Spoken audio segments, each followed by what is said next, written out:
Okay. So record books, barn duty signups. We will be signing up by species.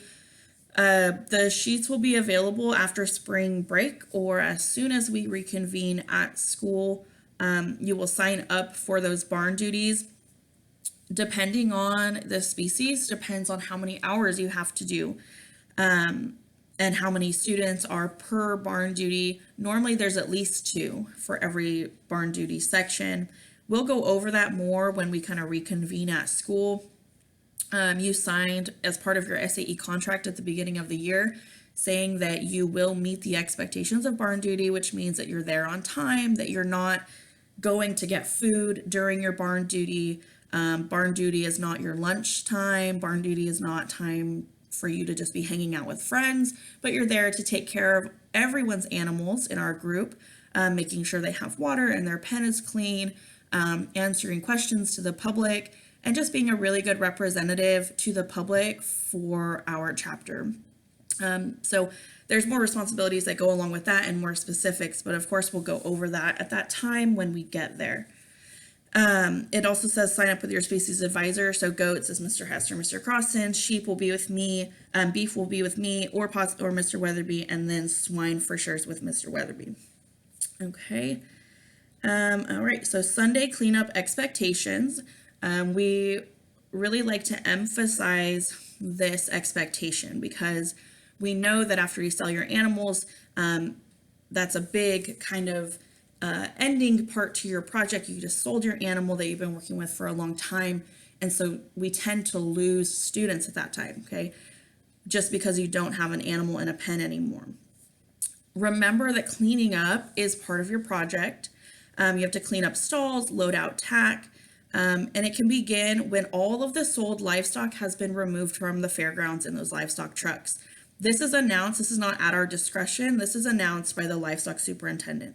So it's really important that we are in the barns, that we're present there so that we can hear that announcement and know when it's time to get going.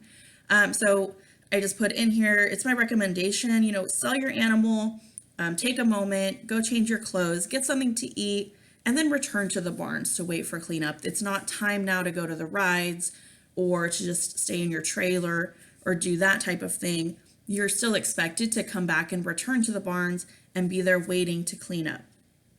Every exhibitor must attend cleanup. If you don't attend, a $50 fee will be charged to your student account or will need to be worked off on our school farm. It's not at your discretion to trade this work with someone for something or to say, okay, I'm going to help you with this if you clean up my stall. That's not for you to trade. So as part of being in the FFA and being in our chapter, that's the expectation, is that you'll be there and you'll be a part of it and we're going to do it together and get it done so that we can all get out of there. Okay. So if you have questions about that, of course, you can ask us. Fair rules and lodging contracts. These are kind of permission slips and the lodging form. Each exhibitor needs to turn one in. I do have a whole bunch of printed copies of them. I made them last week, intending to give them out this week. So if you need a printed copy, you just let us know and we can get that to you. And they look like this. They're going to be double-sided, these two documents, and so it's just one sheet of paper.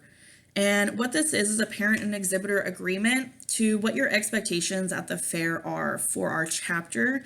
And remember, it's a little bit different than 4-H because when you're there with the Calaveras FFA and you're with our chapter, you are at a school activity. And so those types of rules will apply to you. Okay, so we want to make sure that we go through these rules and that you understand what they are, what the expectation of the advisor is, what the expectation of the exhibitor is, and what the expectation of the parent or the guardian are. So it says students must at no time possess or be under the influence of alcohol, nicotine, or drugs.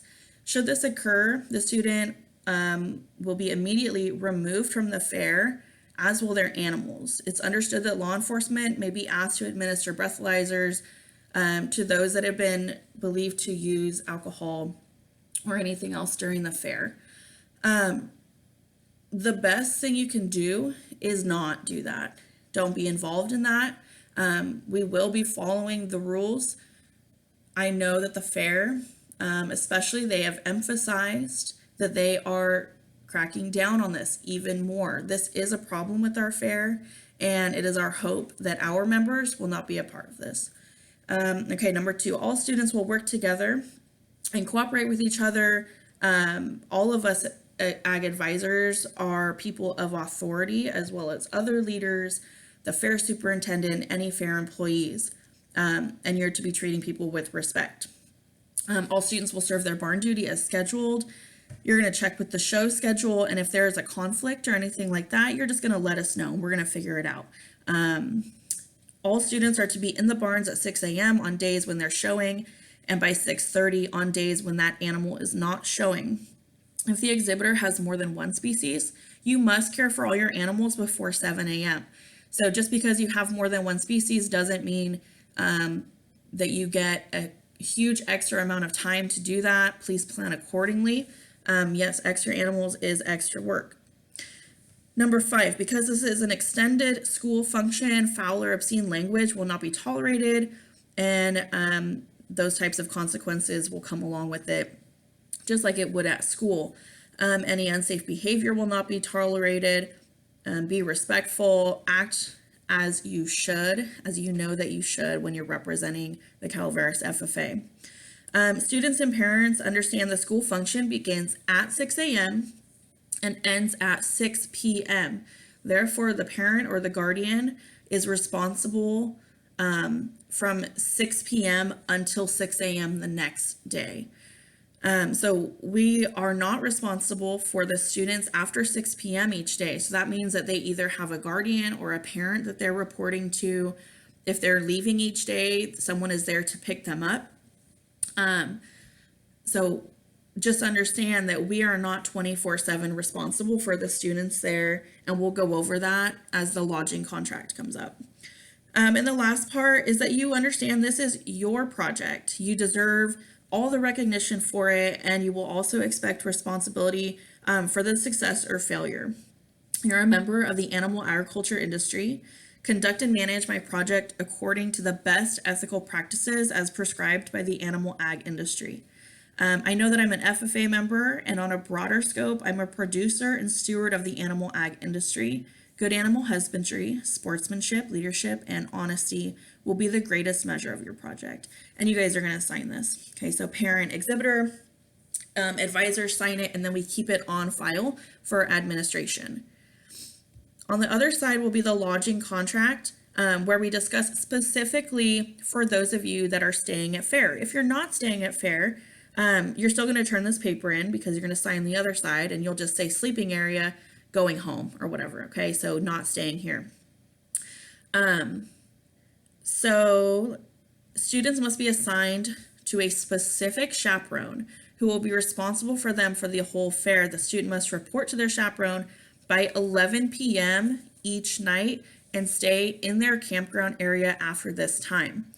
11 p.m. is plenty late for you to be out on a fair night. There's no reason at all that a student who is exhibiting with the FFA needs to be out later than this. If you're going to be out of the campground area after 11 p.m., both the chaperone and the ag advisor must be notified prior to this. So say one of the afternoons or evenings, you and your family or whoever is watching you has to leave for some specific reason, and you know that you're coming back, but it's going to be later. We just need to know that. Okay, so we need to know if you're going to be out and give you approval for that. You may not return to the midway or barns or go to another chapter or 4-H club's campsite. You must be in the campsite with your chaperone after 11 p.m. If you are out, we may send you home. You may not be able to stay at the fair after that, and we'll have additional consequences. The other thing that we have to go over with lodging is that students or friends who aren't showing with the FFA shouldn't be staying at the fair just for fun. So it's not just a camping time for fun.